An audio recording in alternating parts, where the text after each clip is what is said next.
পরম প্রেমময় শ্রী শ্রী ঠাকুর অনুকূলচন্দ্র বলছেন, কীর্তন শোনার ভান করাও ভালো।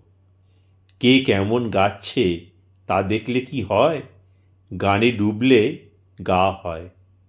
কীর্তন করেই কাজে বসতে হয়, তারপরে শব্দের দিকে লক্ষ্য করতে হয়।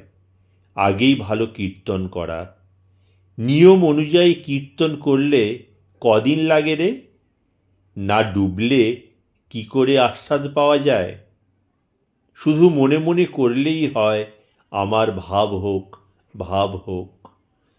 নাম কর প্রাণে মনে, আর প্রার্থনা কর যে আমার ভাব হোক।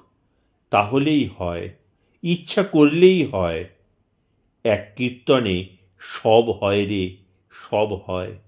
সব পাবি কীর্তনে, নামটা করলেই তো সব হয়ে যায় একদমে। সব হবে।